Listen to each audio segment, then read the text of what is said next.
I saved her cat's life that rainy night, then saved her father's business when crisis struck. I became her hero, her rock, her perfect fiancée.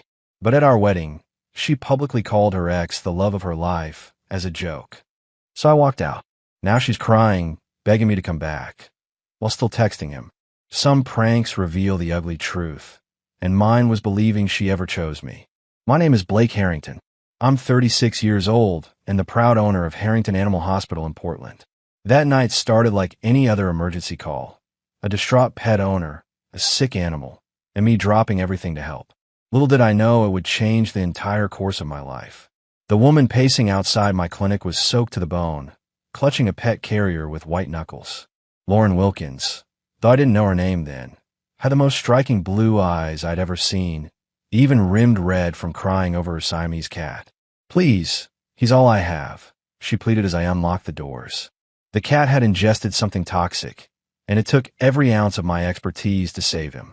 3 hours of touch-and-go surgery later, her Felix was stabilized. The gratitude in Lauren's eyes hit me like a punch to the gut. There was something about the way she looked at me, like I was some kind of hero, that made me stand a little taller.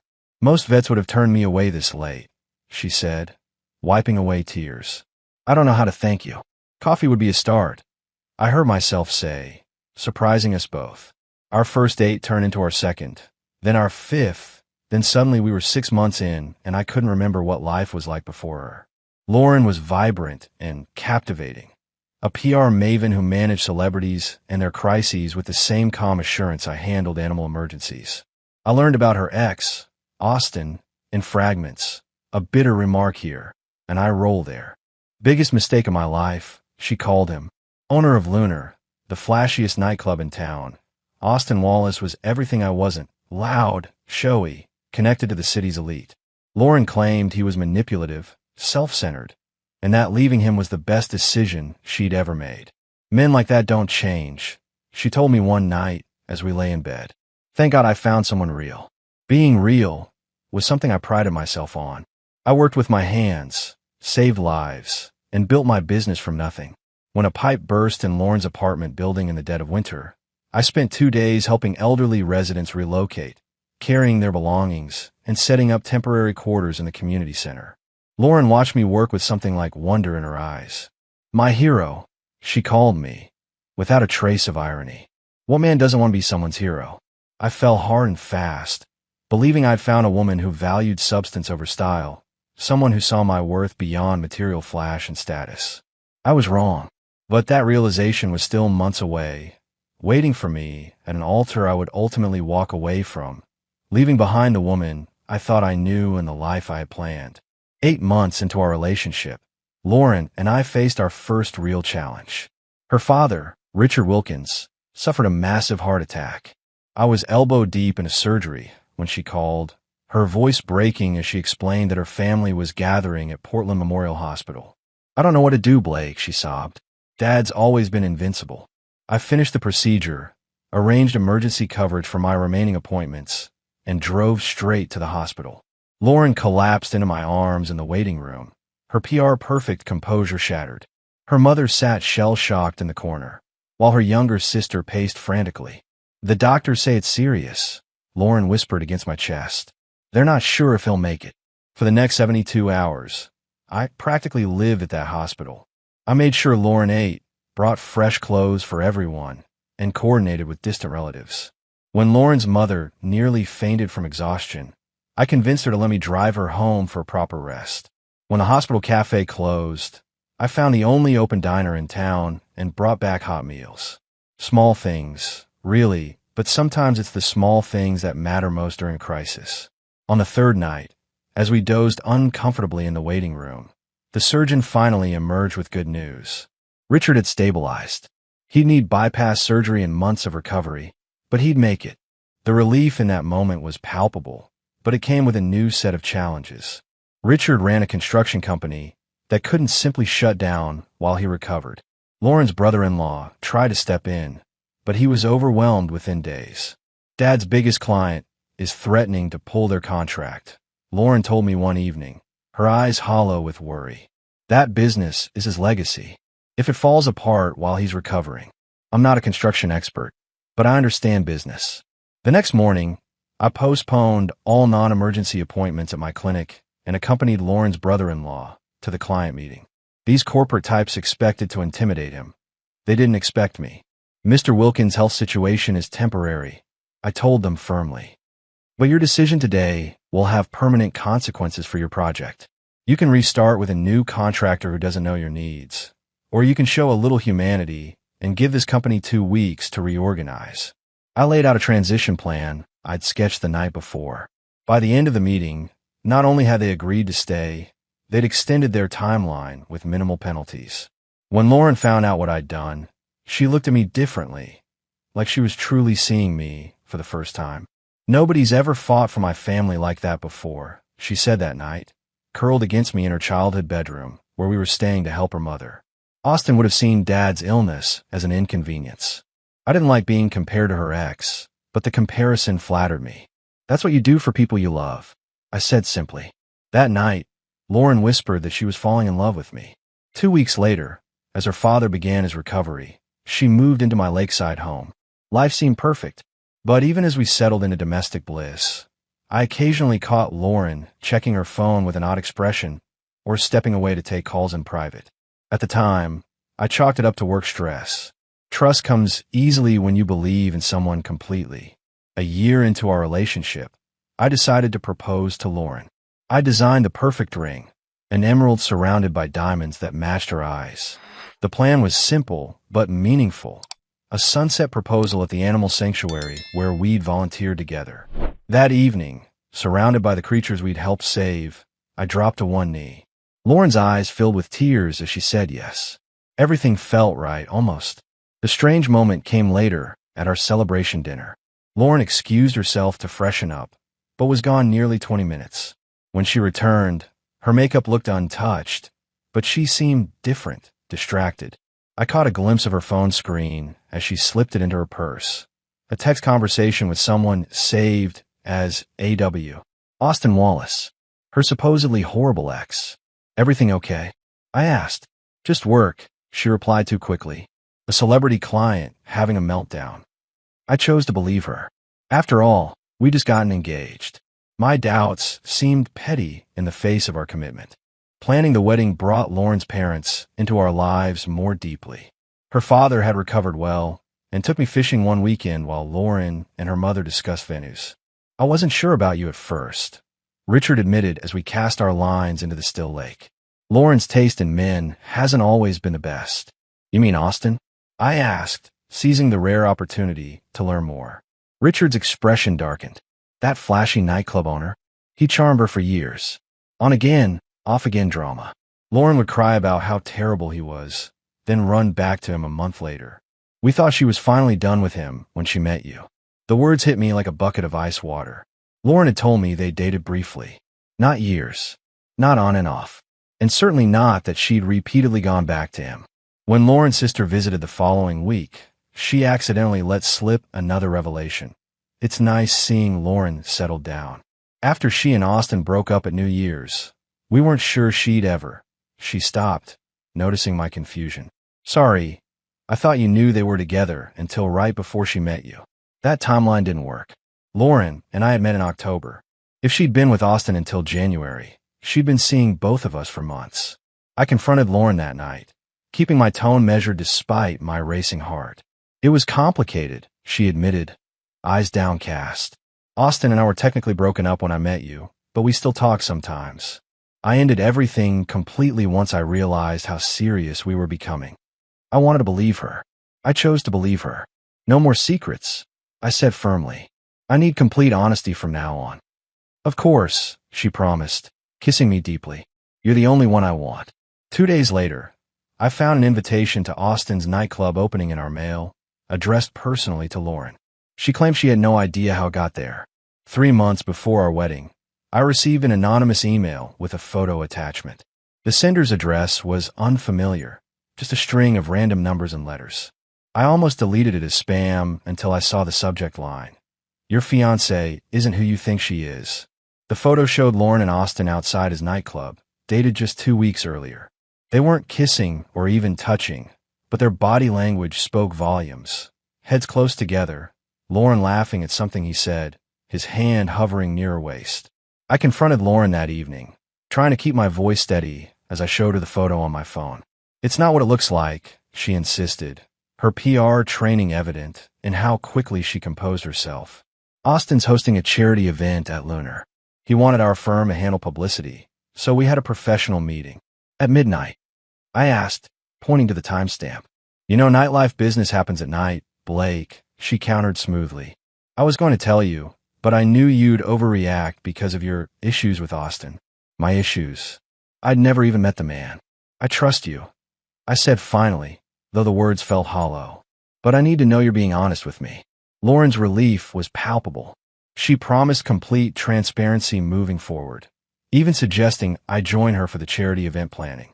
Somehow, that meeting never materialized. A week later, my friend Jason spotted Lauren and Austin having lunch at an out-of-the-way bistro, their heads close together, hand occasionally touching. When I brought this up, Lauren accused me of having her followed. I can't believe you don't trust me, she said, turning the tables so effectively that I found myself apologizing. The weeks rolled on, wedding plans accelerating. I threw myself into my veterinary practice, staying late to perform complex surgeries that other vets might have referred out. One night, after successfully removing a tumor many colleagues would have deemed inoperable, a client hugged me with tears in her eyes. You're an actual miracle worker, Dr. Harrington, she said, cradling her now-recovering Labrador. That moment of professional pride contrasted sharply with my personal doubts. In my practice, I trusted my instincts implicitly. Why was I ignoring them in my relationship? That night, Lauren came home late again. The lie was ready on her lips, client emergency, but this time, I noticed the nightclub stamp on her wrist that she'd failed to wash off completely. I said nothing, but I made a decision. I would set aside my suspicions until after our last pre-wedding event, the joint bachelor/bachelorette weekend in wine country.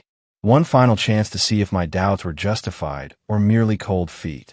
Our joint bachelor/bachelorette weekend was set at a luxurious vineyard resort 2 hours outside Portland.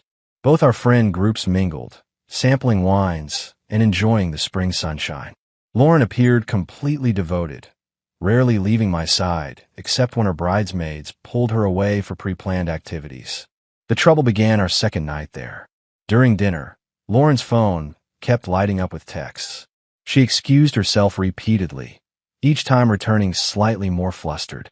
When she stepped away a third time, her maid of honor, Tiffany, gave me a strange look. You know she's been talking to Austin all weekend, right? Tiffany asked, slightly tipsy from the wine tasting. The table fell silent.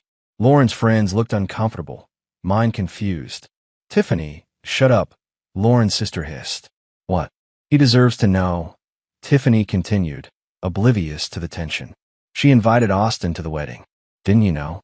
I felt the blood drain from my face. No, I said quietly. I didn't know that.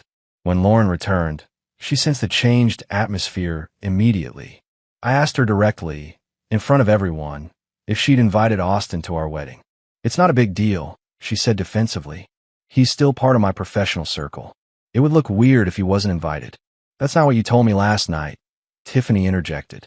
You said, enough, Lauren snapped, but the damage was done. I excused myself and walked out to the vineyard's terrace, needing space to think. Jason followed, concerned. This isn't right, man, he said. Something's off with her story. I nodded slowly. I know. Later that night, I overheard Lauren arguing with Tiffany in the hotel corridor. You could have ruined everything, Lauren hissed. Blake doesn't need to know about Austin and me. He deserves the truth, Tiffany insisted. If you're still hung up on Austin. I'm not, Lauren interrupted. But I need to keep my options open. Blake's stable. Austin's exciting. Why should I have to choose? I stepped into view, and Lauren's face went pale. Blake, I can explain. I think you just did, I said quietly. The weekend ended abruptly. I drove back to Portland alone, my decision already forming. I wouldn't call off the wedding yet, but I would be watching very carefully in the coming weeks. The morning of my wedding dawned bright and clear, contrary to the storm brewing inside me. I'd spent the weeks since the vineyard incident in a state of heightened awareness, watching Lauren for signs of deception. She'd been the perfect fiancée, attentive, loving, excited about our future. Almost too perfect. Standing at the altar of Portland's historic Rose Garden venue, surrounded by 200 guests in their finest attire, I scanned the crowd. And there he was, Austin Wallace, sitting confidently in the third row, looking for all the world like he belonged there. Our eyes met briefly. He didn't even have the decency to appear uncomfortable. The music began, and Lauren appeared at the end of the aisle on her father's arm. She was breathtaking in her gown, her smile radiant as she approached. For a moment, I almost forgot my doubts. The ceremony proceeded according to plan until we reached the vows.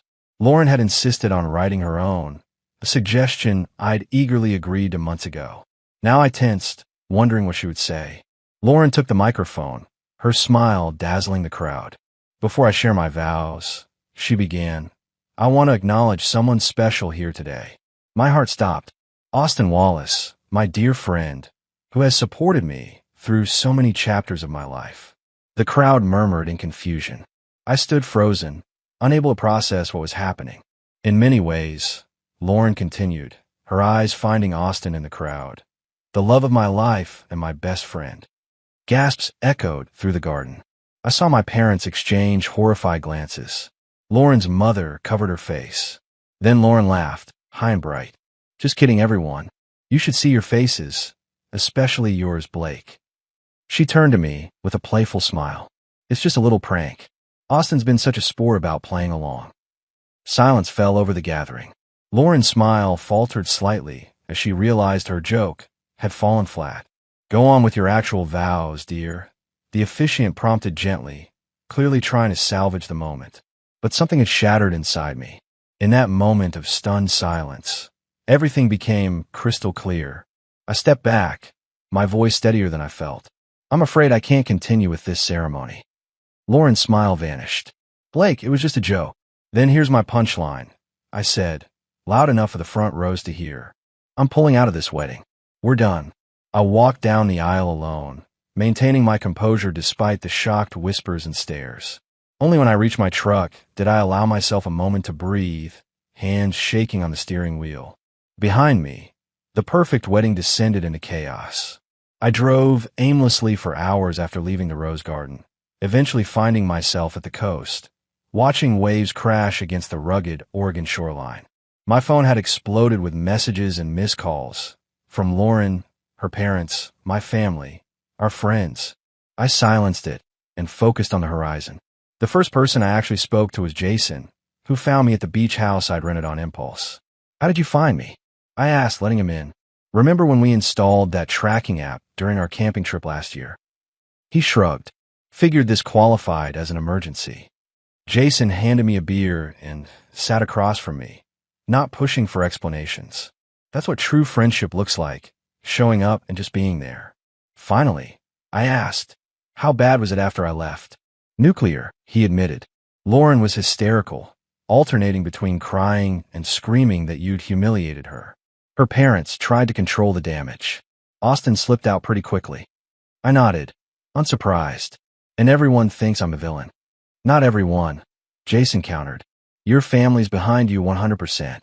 And Lauren's stunt with Austin didn't go over well with most guests. My phone buzzed again, Lauren's 20th call. I sent it to voicemail. She's been calling nonstop, I explained. Plus about 50 texts ranging from apologies to accusations. Jason nodded grimly. You should see social media. She's playing the victim, claiming her harmless joke was misinterpreted and you abandoned her at the altar. Classic Lauren, I said bitterly. Spin the narrative. Over the next week, Lauren's campaign intensified. She showed up at my clinic in tears, forcing me to have her escorted out. Her mother called my parents, insisting I was overreacting. Even some mutual friends suggested I should get over myself and reconcile. I wavered once, agreeing to meet Lauren at a neutral location. She arrived looking devastated, eyes red from crying. It was just a stupid joke, she pleaded. I thought it would be funny to acknowledge how jealous you've been about Austin. I never meant to hurt you. I looked at her, really looked at her, and saw clearly for the first time. The joke wasn't the problem, Lauren. It was just the final proof that you've never been honest with me about Austin. You invited your ex-boyfriend, to our wedding and publicly called him the love of your life. Joke or not, that revealed your true feelings. That's not fair, she protested, tears flowing again. Maybe not, I conceded. But neither was lying to me for our entire relationship. As I stood to leave, Lauren grabbed my arm. Please don't go, she begged. I love you. I need you. Her desperation seemed genuine, but it wasn't enough. Not anymore.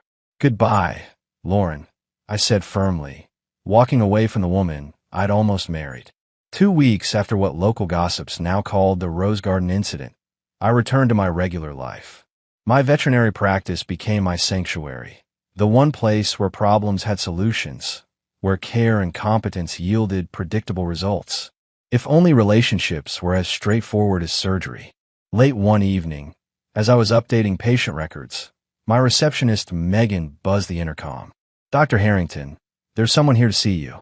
I expected Lauren, making another attempt at reconciliation. Instead, I found Tiffany, Lauren's former maid of honor, shifting nervously in the waiting room. I wasn't sure you'd see me, she said as I invited her into my office. Why wouldn't I? Because I was in Lauren's wedding party. I'm supposed to be on her side. She met my eyes directly. But what she did to you was wrong. Tiffany hadn't come empty-handed. She placed her phone on my desk, open to a text conversation with Lauren dated 3 months before her wedding. The messages were unambiguous. Lauren discussing keeping her options open with Austin, planning late-night meetings while I was working, complaining that I was boringly reliable while Austin was exciting. Worst of all, a message sent the night before our wedding. Tomorrow doesn't change anything between us. Once the dust settles, we'll figure things out. She's been playing both sides for your entire relationship, Tiffany said quietly. Austin never really left the picture. I scrolled through message after message, each one stripping away another layer of self-doubt. Why show me this now? Because she's telling everyone you're a controlling jerk who couldn't take a joke. She's painting you as the villain, and it's not right. Tiffany looked down. Also, I saw what she did to you. I couldn't live with myself if I didn't tell you the truth. After Tiffany left, I did something I've been avoiding. I searched Austin Wallace online. His Instagram told the story Lauren had hidden. Photos of them together at industry events, often on nights she claimed to be working late. Never openly romantic, but the body language was unmistakable. Then I found it. A post from Austin just days before a wedding. Some people think they have to settle for stability when what they really want is passion. Why choose? The comments section included one from Lauren's private account. Truth. Why indeed? I forwarded everything to Jason, who'd been fielding questions from our mutual friends about my side of the story. I wasn't interested in a public campaign to clear my name, but I wouldn't let Lauren's version stand unchallenged either. That night, I slept better than I had since leaving the altar. The truth, however painful, was infinitely preferable to uncertainty. A month after our non-wedding, I was finally ready to close that chapter completely. I contacted Lauren to arrange a meeting to return her belongings and retrieve mine. We agreed to meet at a neutral coffee shop downtown. I arrived early, boxes neatly packed in my truck. Lauren was late, a power move she'd always used when nervous. When she finally appeared, she'd clearly dressed to remind me what I was missing. Hair perfect, makeup flawless, wearing the green dress I'd always loved. Blake, she said, sliding into the seat across from me. You look good. Let's keep this simple, I replied, pushing a set of keys across the table. I packed your things. They're in my truck. You can take them now, or I could drop them somewhere. Lauren ignored the keys. I've been thinking about us, she began. We threw away something special over a misunderstanding. It wasn't a misunderstanding, I said evenly. I've seen the text between you and Austin, and your comments on his posts. Her composure slipped momentarily. You went through my private messages? Tiffany showed me. Apparently, she has a conscience. Lauren's expression hardened. So this is an ambush? You asked me here to throw accusations. No, I said calmly. I asked you here to exchange our belongings and move on with our lives. I don't need explanations anymore. I've seen enough. What you saw was taken out of context, she insisted, reaching for my hand. I pulled back. Austin and I are just friends. Yes, we flirt sometimes, but it never meant anything. I almost laughed. It meant enough for you to call him the love of your life at our wedding. It was a joke. No, Lauren. The joke was me believing you were committed to our relationship, while you kept your options open with Austin. I stood up. Your things are in my truck. The keys to my house are on the table. I've already changed the locks, but you can use these to access the garage where I've stored everything that belongs to you. Lauren's eyes filled with tears, real ones this time, not the calculated kind I'd seen over the past weeks. So that's it. You're just walking away. You left me no choice, I said, feeling a strange sense of peace. I deserve someone who chooses me completely, not someone who keeps me as the safe option while looking for something better. As I turned to leave, Lauren called after me. You'll never find anyone who loves you like I do. I paused, looking back at her one last time. That's exactly what I'm hoping for. 6 months after walking away from my wedding, I stood on the deck of my lakeside home, watching the autumn leaves drift onto the water surface.